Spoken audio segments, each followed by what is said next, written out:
कभी ऐसा लगता है जैसे दिमाग के अंदर एक जंग चल रही हो, जैसे हर वक्त कोई ना कोई सोच, चिंता, पछतावा या डर हमें घेरे रहता है। हम सोते नहीं, बस करवटें बदलते रहते हैं। और लोग कहते हैं, अरे ज्यादा मत सोचो, लेकिन कोई उन्हें कैसे समझाए, काश रुक पाता ये सोचने का सिलसिला।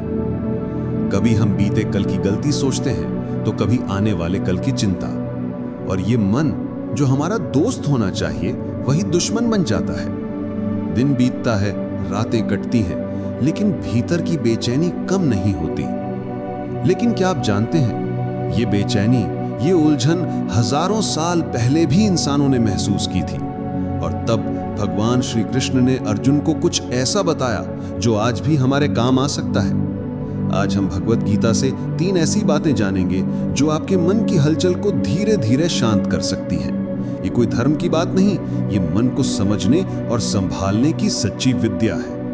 वीडियो को लाइक, शेयर और सब्सक्राइब जरूर करें दोस्तों।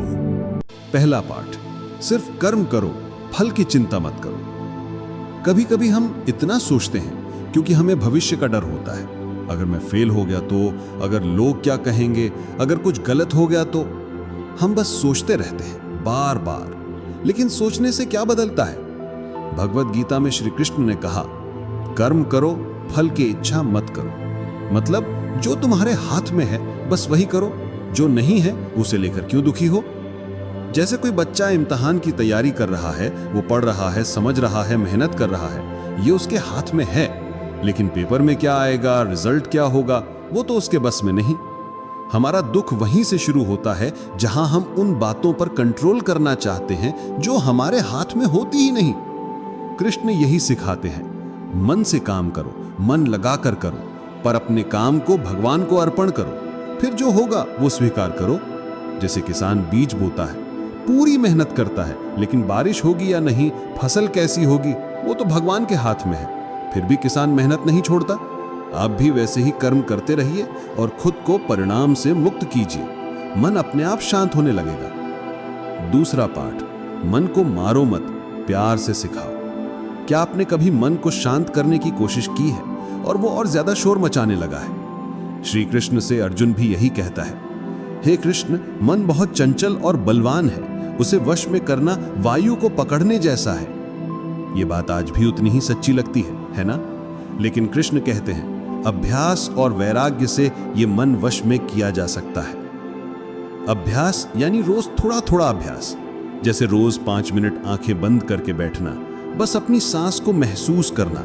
जब कोई विचार आए उसे मत भगाओ, बस उसे देखो और फिर सांस पर वापस आओ। ये छोटा सा अभ्यास रोज करने से बड़ा असर करता है। धीरे धीरे मन मानने लगता है कि इसका मालिक कोई और है, आप हैं।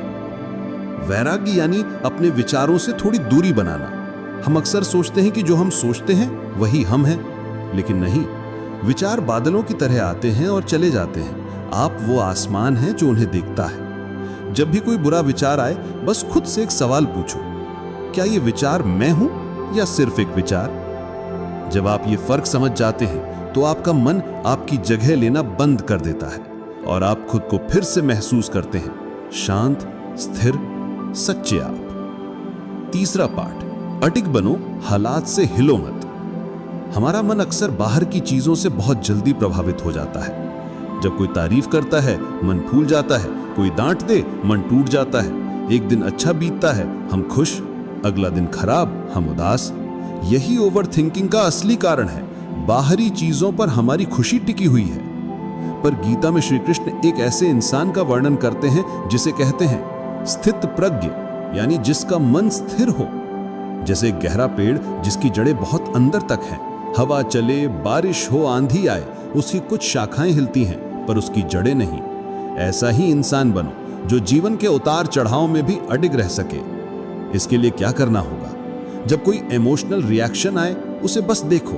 डर, गुस्सा, दुख, कुछ भी हो, बस उसे महसूस करो, पर उससे जुड़ो मत। जैसे ट्रेन गुजर रही हो, आप खिड़की से देख रहे हो लेकिन ट्रेन में बैठ नहीं रहे हैं। सुबह उठते ही 3 चीजों के लिए शुक्रिया बोलो। ये छोटी सी आदत आपको एक स्थिर और सकारात्मक ऊर्जा देगी। और सबसे बढ़कर कभी कभी दूसरों के लिए कुछ करो, बिना कुछ वापस पाने की इच्छा के। जब आप किसी की मदद करते हैं आपका ध्यान अपने दुख से हटकर दूसरों की मुस्कुराहट पर चला जाता है। धीरे धीरे आपका मन एक शांत मंदिर बन जाता है, जहां बाहर का तूफान भी आ जाए तो भी भीतर दीप जलता रहता है। दोस्तों, ये मन बहुत शक्तिशाली है, लेकिन अगर हम इसे ठीक से समझें और थोड़ा थोड़ा अभ्यास करें तो यही मन हमें दुख से शांति की ओर ले जा सकता है। याद रखिए, कर्म करो, फल की चिंता छोड़ दो। जो कर सकते हो वो करो, बाकी ऊपर वाले पर छोड़ दो। मन को सिखाओ, दबाओ नहीं।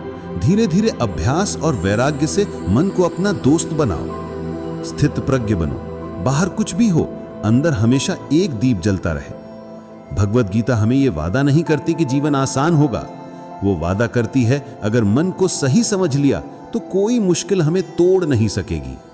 अगर ये बातें आपके दिल को छू गई हों, अगर आप भी अपने जीवन में ये शांति लाना चाहते हैं, तो इस चैनल को सब्सक्राइब करें। हर हफ्ते हम इसी तरह की जीवन बदल देने वाली बातें साझा करेंगे। और हाँ, कमेंट में जरूर बताएं आप किस सोच से सबसे ज्यादा परेशान रहते हैं, भविष्य की चिंता या बीते कल का पछतावा। शायद उसे बांट देना ही पहला कदम हो उसे छोड़ने का। धन्यवाद दोस्तों, फिर मिलेंगे अगले वीडियो में।